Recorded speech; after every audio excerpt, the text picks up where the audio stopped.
Welcome to Tech Talk, y'all.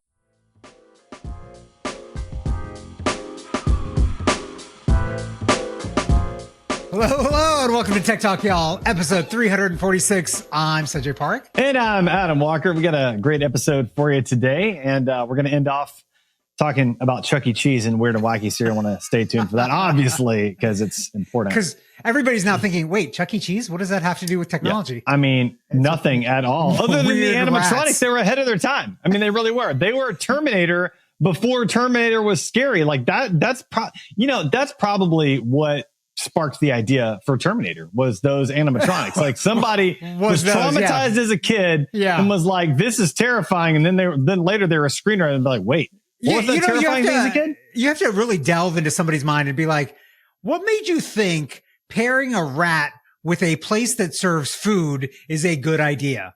Right? Like that's usually the two things you want to keep separate. That's true. Another, that's true. Yeah. Unless you're in New York where you can't ever keep them separate because New York's known for pizza and rats. I mean, like that's just two things they're known for in Broadway somehow. Maybe dancing rats, right? Maybe dancing rats, Broadway. I mean, it all comes.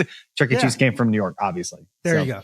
All right, let's get started. First up, Google pulls the plug on uBlock Origin, leaving over 30 million Chrome users susceptible to intrusive ads. I don't think this is the blocker that I use. Though I actually use it. I use Firefox for this anyway, so it doesn't really matter. Yeah. You don't use uBlock? I use uBlock. Maybe I do use uBlock on Firefox. I don't remember. I don't use any of it on Chrome because I try not to ever use Chrome. So right. I use like a series of things on Firefox. So there's that. There's Privacy Possum. There's Privacy Badger. Whatever the DNS thing is that we both use as well that also blocks a bunch of ads. DNS, which always cracks me up because like there's always like blank spots where there should be ads and just aren't. You know where I love the blank spots the most? And then it's surprising and everybody in the film is like, wait, where's no, actually on Roku. So the big block on the right there, that's usually empty for us. Every now and again, an ad will sneak in there. But it's really pretty awesome. So so Google is changing the way that Chrome extensions are allowed to function. You cannot run remote JavaScript. And that is one of the things that uBlock Origin does to allow dynamic blocking of JavaScript. And so they've now released a version called uBlock Origin Lite, which can be used in Chrome, but it doesn't have the full functionality that everybody's gotten used to with uBlock Origin. And so if you are a diehard Chrome user, you've got two options. You can do that, or you can move on to another browser like Firefox, which is always an option. Always an option. And then if you're taking pictures of your family and you're worried about being left out, you've also got an option from Google. My experience with Google's new Add Me feature, take a pic of your friends and end up in the group shot. Did you watch the video of this? I didn't realize there was a video of it. I probably saw a video on TikTok actually. So that's what made me that's what made me go find the article. So have you seen how this works though? Yeah, I looked through the article. It's kind of interesting. So I guess it's basically, it gets the person to stand in the place that they would have been in the shot. Yeah. And then take a picture. Then somebody else takes your picture then. And then it just kind of fuses everything together. Yeah. Is that basically it? Yeah. So just to describe it fully to our users. So, I'm taking the photo. There's two people in the photo in front of me. So I take the photo of the two people and then I trade off the camera to one of those two people and I go stand in the same place they were by myself. And the camera sort of superimposes them from the last shot onto the frame. And so they can be like, oh no, move over, Adam, to the left a little bit. And that, I scoot over to the left so I look like I'm a part of the actual real picture. Then they snap that photo and then it fuses those two images together while also keeping the two originals as well. Now I have a fake photo that I'm in with my friends because there were only three of us. The other option is just like tap somebody on the shoulder and be like, hey, can you take our photo? Like we've all done 1,000 times. I guess this is helpful. Like if you're like way out in the wilderness where that's not possible. But okay, cool. I mean, there's always just the selfie, So there's also bears. You can ask a bear for a picture. Like, or setting up a tripod and a timer or propping your phone on a tree in a timer or dropping your phone in a ravine. That's also totally possible. All those things were the thing I was wondering was like, what if the background changes in between the pictures, right? Like if you're taking a picture of a river and there's people behind you or, whatever. And it runs through it. Got it. And then in that time of switching out spots, like things, River runs through it. I got that. Yeah. Appreciate that. Appreciate that. Yep. Okay. That's a good one. You know, like how does it fuse those things? So it sounds like it's probably cutting the one person out and just putting it into the picture, right? So that what we just did there reminds me. Do you remember back in early episodes when we used to try to sneak in references and have audience members guess what the references were? And we would so I just mentioned like in this scenario, I would have said like a river runs through it, and you would like make a comment about Brad Pitt later, and like we just go back. It was so fun, but I don't think we had enough of a listener base for anybody to ever guess. No, and maybe our things were so obscure that's also possible. Yeah, that nobody ever got. But it was fun. Like I really enjoyed like weaving in. You know, maybe we start that up with next episode. We can't do it this episode because we didn't plan for it. But it's like that weather guy that weaves in song lyrics. Like people will submit song lyrics for him to weave into his weather, and he'll weave them into like his weather report. It's so funny to watch. So he's big. I've not seen that. I'm gonna have to go. I'll find it and send it to you. So okay. All right. Next up, Waymo robo taxi parking lot is waking neighbors with nightly honking. Have you seen the videos of this? Because it's hilarious. Yes, I did watch this. So apparently, like Waymo, you know, obviously Waymo is the self-driving car, right? You know, they drive themselves. They have all this technology to drive themselves. But a part of that technology is that if they're parked and another car is backing up and gets within a certain range of them, they'll do a quick honk. And there's a parking lot of Waymo taxis that are all like sort of negotiating with one another, trying to get parked, and they're backing up and moving forward. And like, so at 4 a.m, it's like constant honking from Waymo taxis honking at other Waymo taxis. And part of the problem is that like it's AI. And so, you know, usually in a situation like one driver will be like, all right, fine, you take the lead. Just go ahead. Just go. I can park further away. Just go ahead. But Waymo taxis are AI driven. So they don't think like that. And so they're just for hours just honking at each other, waking up all the neighbors. So apparently Waymo has done a fix for this, and it's going to be no more honking against other Waymo cars. And I think they've got kind of like a way for one car to submit to another. So it's getting fixed, but I thought it was hilarious. Yeah, the video is kind of funny, and you see one car like turn one way and be like, "Oh no, I can't go that way." Yeah, it starts backing up. Yeah, and you can from the video you can immediately identify what the issue is. Oh yeah, the car behind is like, "Wait, you're coming too close," and then it starts backing up, and then the car behind it is like, "Wait, you're coming too close, honk," and then it starts backing up. Yeah, and it's just like, yeah, you guys need to discuss a little bit more. Yeah, and negotiate kind of like how humans do. It was real funny to watch. I really enjoyed it. I saw a Waymo car in Atlanta the other day. Yeah, I was like, that is the weird. I was like, what is that? And I was with our friend Jeff. He's like, oh, it's a Waymo car, and I was like, oh, of course it is, and it was shocking. So yeah, I think you have them inside the city, but you don't have them out where we are in the suburbs as of yet. Well, and this car had a driver, so I assume it was mapping streets is what it was doing. Okay, but I don't know. The driver was in the driver's seat, or in the driver in the driver's seat. Yes. Okay. Mm-hmm. Okay. Yeah, I don't think they have clearance to just kind of run willy nilly. No. Yet, so, but that would be fun. But it sounds everybody loves willy-nilly. Yeah.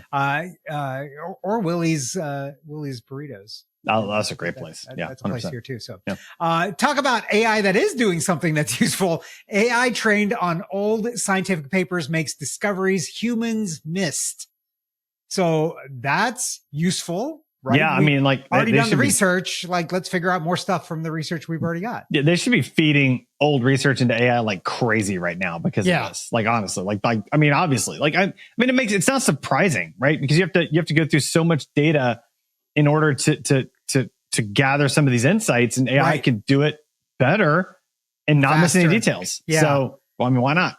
I mean, it would take a human decades to read all that, right? Centuries, maybe. I don't remember what did it say what the discoveries were that humans that we missed? I totally forgot what the discovery was, but I'm sure it's discoveries. I do recall reading one article, may or may not have been this one, that was talking about a better chemical formula for something. Maybe it had been solar something, solar cells or some kind of electronics compound or something like that. So Got it. I think there's a lot of obvious applications for this kind of stuff. Who knows? We might figure out like, hey, back in 1910, we figured out how to do fusion and nobody realized it or something like that by just feeding all this stuff.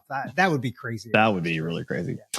Speaking of crazy, let's talk about some crazy stuff. Elon Musk's X just sued a nonprofit advertising group out of existence. So this is, I guess, a group related to the whole nonprofit ban or whatever it is that he's suing against. I don't even understand. And the nonprofit just shut down rather than GARM, GARM. It's the Global Alliance for Responsible Media. Yeah. So that's a consortium of people that are concerned about, I guess, where their advertising goes. Right. Responsible media and making sure that, hey, an ad for Colgate doesn't come up next to like, anti-Semitic posting or, you know, beheadings or whatever else that is, and which is 100% right. Like companies don't want their content right next to that because what's going to happen is people screenshot that stuff and then you're forever kind of painted with that associated brush. with it. So, right. Yeah. So you don't want that. And so, instead of kind of fighting this, I guess they were just like, no, we're just going to shut down and just. I mean, when you're going against the richest dude, or I don't know if he's still the current richest, but one of the richest guys in the people in the world, it's kind of hard to fight that. Yeah, with a vendetta, exactly. It's like a vendetta, angry about things that he invited on himself. But whatever. Right. It's like it's like saying like punch me in the face and then you get mad that somebody punches you in the face. Like, oh, punch him in the face. But wait, that shouldn't have hurt. So I'm suing you. Yeah. And so there you go.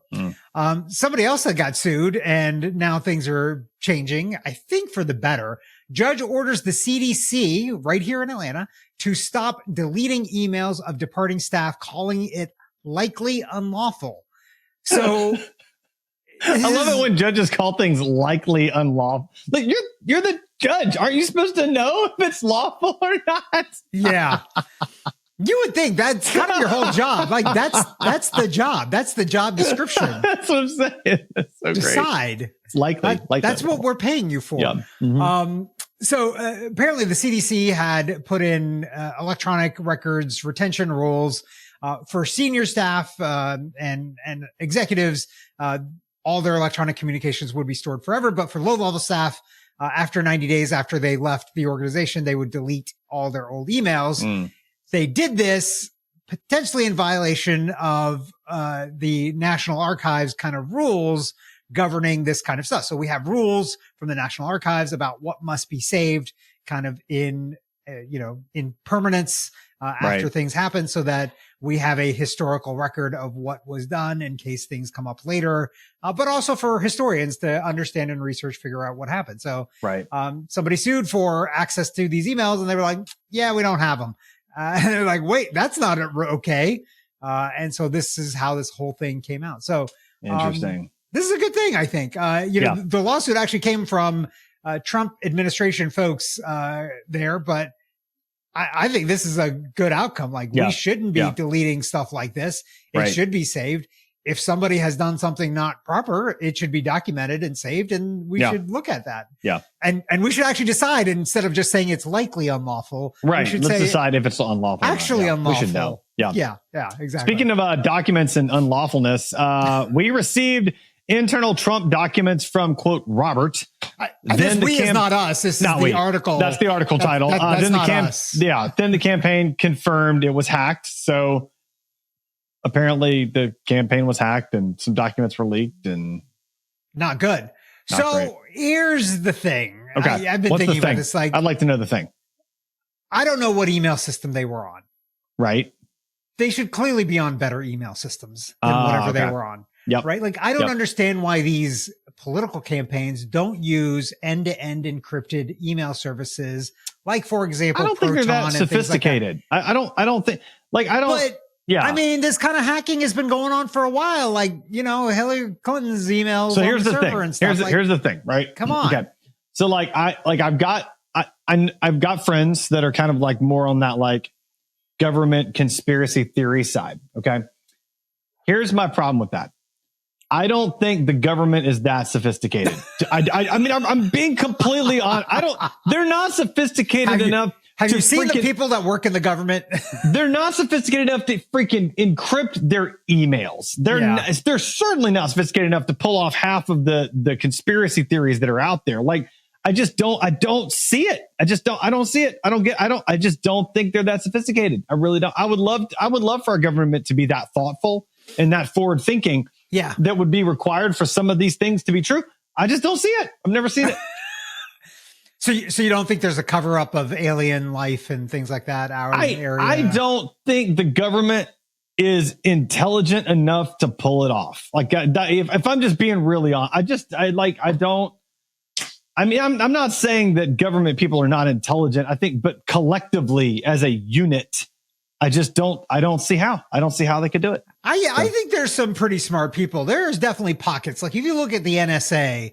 Oh, they're brilliant. Yeah, that's true. There's super smart people there. Like, could there be some conspiracy things happening there? Yeah, probably, possibly. Oh, we just uncovered something about Sanjay. I'm liking this. Tell me your conspiracy theories. Tell me what you think, Sanjay. I don't know that I have any conspiracy theories. I think there's things that have been hidden for sure, like to quote unquote protect. You mentioned aliens. Public. Are you saying that you think there's aliens and that the government's been hiding aliens for you? That's what I need to know, Sanjay. Yeah, I don't know that we've been hiding aliens. I don't think we could have hidden that secret for this long. That's my point. That's what I'm saying. I don't think we're sophisticated enough for that. Like the sophistication of an operation to hide something of that magnitude for this long just seems very unlikely to me. That's my point. Right. Yeah. Now, I think aliens do exist. Well, statistically, I don't see how they couldn't. Right. Yeah. I just don't think we have any of them. Right. They're not on lockdown. I mean, they're not in the tubes or whatever the things are. We haven't successfully made it off this planet, really. Like, how do we think we're smarter and better to capture other beings that are able to leave their planet and come to ours? Like, that seems pretty far fetched. That does seem pretty far fetched. Yeah. I think so. Yeah. So the point being here is like, look, if you're doing something that needs to be protected and losing access to your emails would be catastrophic, then maybe you should do something around protecting those emails. Yeah. And using a service or a server that is more resistant to hacking than the average, like, let me just install this on any random machine type of thing. So, and use two-factor authentication. Hey, those things exist. We got those things. Yeah. That'll put an extra layer in there. Yeah. So, something else that needs an extra layer, apparently, researchers discover a potentially catastrophic exploit present in AMD chips for decades. Decades. Since 2006, I think is what it said. Decades at this point now. So if you've got an AMD chip in your computer, it's probably got a flaw that they can't fix. I kind of feel like at this point, like you almost just need to assume that every device you has some fatal flaw in it that can't be fixed. You know, like you just assume you're vulnerable in some way, and maybe it hasn't been figured out what the vulnerability is, right? But it's there, and you got to keep moving with your life. I don't know any other way to live. Like that just seems. This is my other corollary. We've talked about this many times on this podcast. Is that if you have something that doesn't really need to be connected to the internet, don't connect it to the internet. And if you have something to say that you don't want public, maybe don't put it on the internet or on an internet connected computer or just anywhere like that at all. Just keep it in your brain. Yeah, that could work too. It's pretty safe there. It could get hacked there too. A lot harder. True. You might know it when it happens. Yeah, that's true. But otherwise, just try to be a little bit safer with stuff. All right, next up, also chip related. Intel issues statement on microcode update that addresses CPU instability and crashing errors. Claims patch has negligible performance impacts. Future processors not impacted. Is this related to the story from last week? Is that what this is? Yes, this is, and I think they downplay the article title a little bit here. It's like, it's a very long article title. They're just trying to put you to sleep with the title itself, hoping you won't actually read the article. Like that's really what they're trying to do here. Pretty much. It's not just instability and crashing. It's permanent damage of the CPU. Right. Because it heats up and destroys part of the chip, which that's like something Nothing to see here. We're okay. So like that's what hackers are trying to do to machines. This is the hacker is inside the computer already, right when you bought it. So that's not great. It's not great. But at least they maybe potentially have a fix. But if you've already damaged your CPU, the fix is not going to help you because that is a hardware damage issue. Time for the Weird and Wacky segment. Abominable snowman. He's not an axe murderer. One of the TAs turned out to be a bot. First up in Weird and Wacky, electric bandages could heal wounds faster. I think this is actually weird and wacky and awesome. Quite honestly. Totally agree. Yeah. So they've got these bandages that use an electric current through them that will cause a wound to heal even faster than normal. About 30% or something, right? So, in studies on rats, 30% faster. Right. Correct. Yeah. So now you might have to charge your bandages along with your phone. You'd be like, Adam, why are you holding your arm on your desk at that weird angle? Like, it's induction charging. I gotta hold it over the charger to whatever. I gotta charge up my bandage. Gotta charge my bandage, so just saying. So. I think this could be, obviously the application here is, kind of, whatchamacallit, not awesome? Infantry, not awesome, but wartime, not wartime, but like military, battlefield medicine, right? To help when soldiers get injured in the field, to help them heal faster. There's obviously an application there, but also for people that are, maybe in the hospital or something like that. Like if you can have the wound heal faster, that means you can get them out of the hospital faster, which is better for everybody because that bed is then available for somebody else. But also the more time you spend in a hospital, the more chance you have of complications. So that's right. Yeah. Best to get out of there as quickly as possible. So kind of neat and crazy thing to find that out now. So. Speaking of places you want to get out of as quickly as possible, Chuck E. Cheese targets inflation-weary families with a bargain subscription program. If you need another subscription that is not going to add joy to your life, I have one for you. It's the Chuck E. Cheese subscription. I've been waiting my entire life for a subscription to Chuck E. Cheese. Yeah, it's like absolutely not. $8. It gets you 40 games per visit. I don't remember how many visits you can do per month. And a discount on pizza and stuff. So that sounds miserable. And when's the last time you went to Chuck E. Cheese, Sanjay? Last time I went to Chuck E. Cheese was probably 15, 18 years ago. Okay. I'd say. Okay. Something like that. What about you? The last time I was there, I took one of my kids to a kid's birthday party there. And we did not get ill afterwards. So that I count that as basically a win. Yeah. Shocking. So, I feel like it was a good thing. It worked out well. So yeah, it was fine. It was fine. I mean, it is what it is. It's not, I don't love it. I don't really hate it as much. Yeah. As I make fun of it, but it's fine.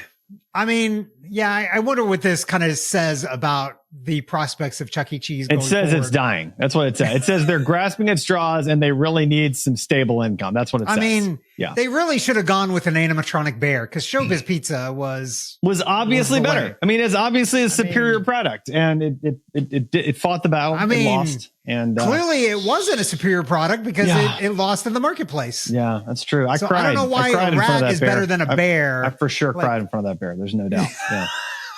No, I for sure did. As a small child, I'm terrified. You were terrified of the animatronic bear? Yeah. It was a scary looking dude, man. He's an animatronic bear. I mean, they're like, bears are scary. Animatronics are scary. Animatronic bear? Bears beats Battlestar Galactica. Come on, man. Bears beats Battlestar Galactica. Okay, Dwight. Tech wreck. Time to get your tech wreck. Tech wreck. Chicky. Tech wreck. Time to get your tech wreck.